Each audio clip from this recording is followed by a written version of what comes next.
अस्सलाम वालेकुम बेटा। आज का हमारा टॉपिक है रेजिस्टेंस और कंडक्टेंस। तो हम शुरुआत करते हैं रेजिस्टेंस से।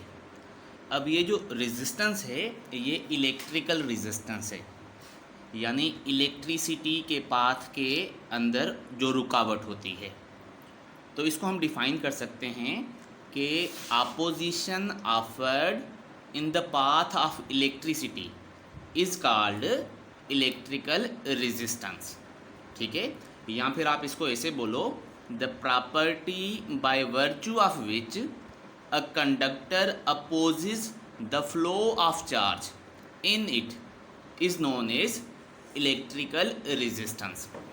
बेटा आपको पता है कि करंट जो है ये फ्लो ऑफ चार्ज की वजह से बनता है। ठीक है, तो जब किसी कंडक्टर में से इलेक्ट्रॉन फ्लो करते हैं तो इलेक्ट्रॉन के पाथ में अपोजिशन या रुकावट ऑफर होती है, क्योंकि रास्ते में से एटम भी होते हैं और एटमों के साथ वो कोलिजन करते हैं। इस वजह से ये जो इलेक्ट्रॉन्स हैं ये आज़ादी के साथ मूव नहीं कर सकते, इनको अपोजिशन ऑफर होती है और इस अपोजिशन को हम क्या बोलते हैं? Electrical resistance. अच्छा, अब हम इसको ऐसे भी बोल सकते हैं कि it is measured is the ratio between potential difference between the ends of a conductor and current flowing through a conductor. ठीक है, अगर हम किसी कंडक्टर में से करंट फ्लो करवाएंगे तो बेटा वो ऐसे तो फ्लो करेगा नहीं, उसके लिए हमें उसके अक्रॉस पोटेंशियल डिफरेंस, कोई बैटरी, कोई सेल वगैरह लगाना पड़ेगा।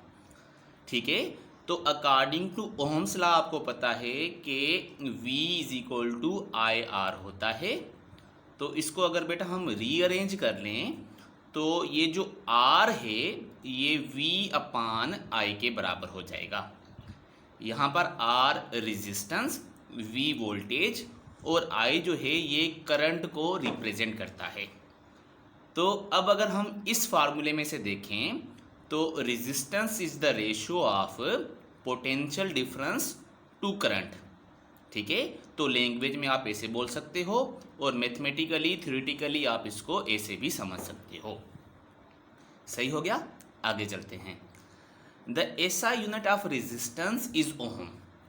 ठीक है, क्योंकि रेजिस्टेंस पर ज़्यादा काम जॉर्ज सिमन ओहम ने किया था, इसी वजह से रेजिस्टेंस का जो यूनिट है उसका नाम भी उस आदमी, उस साइंसदान के नाम के हिसाब से ओहम पड़ गया। ठीक है, अब हम ओहम को डिफाइन कैसे करेंगे कि ये जो 1 ओहम होता है वो 1 वोल्ट पर 1 एम्पियर के बराबर होता है। ठीक है, 1 ओहम कितना रेजिस्टेंस है, इसको कैसे डिफाइन करेंगे कि 1 ohm is equal to 1 volt per ampere. तो इसको आप ऐसे भी बोल सकते हो कि ohm is a resistance of a conductor through which a current of 1 ampere flowing when the potential difference between its ends is 1 volt. किसी भी कंडक्टर, रेजिस्टर, कोई बल्ब वगैरह का रेजिस्टेंस 1 ओहम तब होता है जब उसमें से 1 एम्पियर करंट फ्लो करे और उसके अक्रॉस जो पोटेंशियल डिफरेंस है वो 1 वोल्ट हो, अकॉर्डिंग टू दिस फार्मूला। ठीक हो गया। अच्छा, अब हम आते हैं इसके डायमेंशन की तरफ। ठीक है, तो फिजिकल क्वांटिटी जो होती है उसका डायमेंशन होता है, कुछ फिजिकल क्वांटिटी डायमेंशनलेस भी होती हैं, लेकिन रेजिस्टेंस जो है ये डायमेंशनलेस नहीं है। तो इसका डायमेंशन हम कैसे निकालेंगे? तो इसके लिए हम इसके फार्मूले पर आ जाते हैं कि R जो है वो V अपान I के बराबर है। यहाँ पर ये जो V है ये वोल्टेज है, और बेटा आपको पता है कि वोल्टेज जो है ये वर्क अपान चार्ज के बराबर होता है। तो इसको हमने लिख दिया वर्क अपान चार्ज, और ये जो करंट है I ये सेम। अब फर्दर अगर हम यहाँ से वर्क को एक्सपांड करें तो वर्क होता है फोर्स इनटू डिस्प्लेसमेंट। ठीक है, तो ये फोर्स इनटू डिस्प्लेसमेंट के बदले मैंने यहाँ पर लेंथ लिख दिया। ठीक है, अच्छा, ये जो चार्ज है ये भी ड्राइव्ड क्वांटिटी है और ये बराबर होती है बेटा करंट इनटू टाइम। तो Q जो है वो I इंटू टी, ठीक है, और एक I जो है ये यहाँ पर एक्स्ट्रा ये वाला।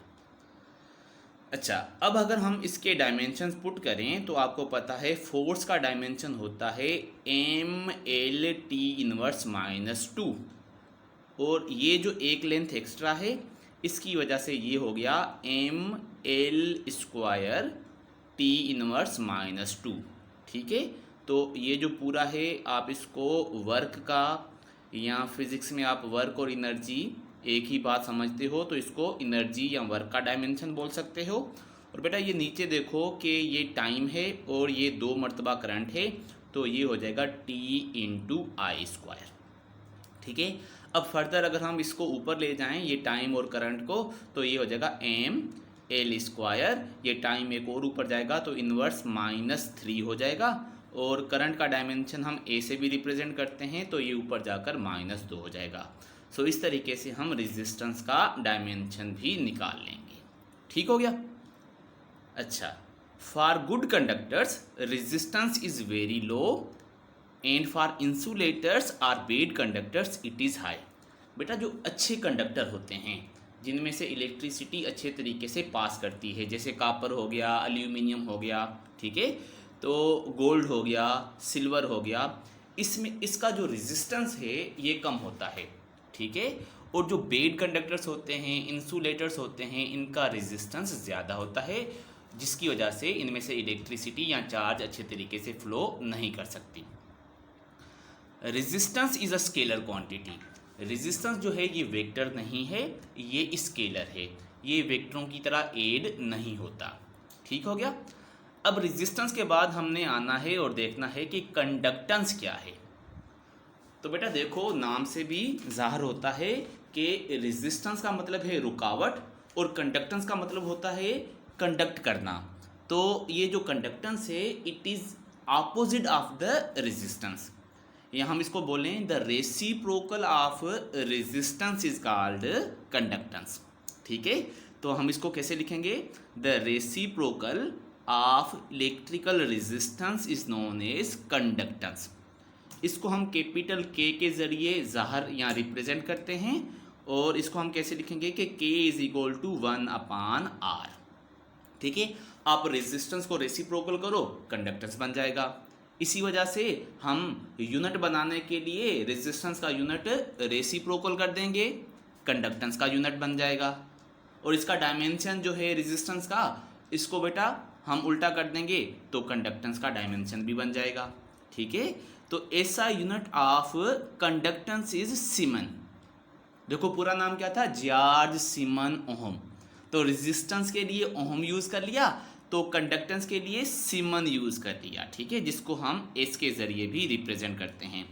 या तो बेटा इसको सीमन बोलो, या फिर ओहम के ऊपर इन्वर्स लगा दो, यानी 1/ओहम कर दो, या ओहम इन्वर्स, या फिर ओहम का जो आर्डर है उसको क्या कर दो, चेंज कर दो, यानी OHM है तो उल्टा कैसे हो जाएगा, MHO, यानी ये बन जाएगा मोहो। तो याद कर लो रेजिस्टेंस का यूनिट ओहम है और कंडक्टेंस के यूनिट को हम सीमन भी बोलते हैं, ओहम इन्वर्स भी बोलते हैं, या 1/ओहम लिखा हो फिर भी ठीक है, और इसको बेटा हम मोहो भी बोलते हैं, ठीक हो गया। अच्छा, अब यहाँ पर ये याद कर लो कि जो कंडक्टर्स होते हैं या जो मेटल्स होते हैं उनकी जो कंडक्टेंस है it decreases on increasing temperature. Temperature को इंक्रीज करने से जो मेटल्स या कंडक्टर्स होते हैं उनकी कंडक्टेंस कम होती है, रेजिस्टेंस इंक्रीज होता है, ठीक है। जबकि जो सेमी कंडक्टर हैं जो अब हम 16 चैप्टर में पढ़ेंगे, जर्मेनियम, सिलिकॉन, 4th ग्रुप वाले, उनमें अपोजिट है, ठीक है। वहाँ पर for semi conductors conductance increases on increasing temperature. वहाँ पर बेटा टेम्परेचर को इंक्रीज करने से जो होल्स होते हैं, इलेक्ट्रॉन होल के जो पेयर्स होते हैं वो फ्री होते हैं, जिसकी वजह से कंडक्टेंस जो है वो डिक्रीज होने के बदले इंक्रीज हो जाती है, तो सेमीकंडक्टर्स का टेम्परेचर इंक्रीज करने से रेजिस्टेंस डिक्रीज और कंडक्टेंस इंक्रीज होता है, जबकि जो कंडक्टर्स होते हैं, मेटल्स होते हैं, उनकी जो कंडक्टेंस है टेम्परेचर को इंक्रीज करने से डिक्रीज होती है। ठीक है, तो बेटा इसी के साथ ये जो लेक्चर है ये कंप्लीट होता है। नेक्स्ट लेक्चर में हम इंशाल्लाह रेजिस्टिविटी और कंडक्टिविटी को डिस्कस करेंगे। तब तक के लिए अल्लाह हाफिज़।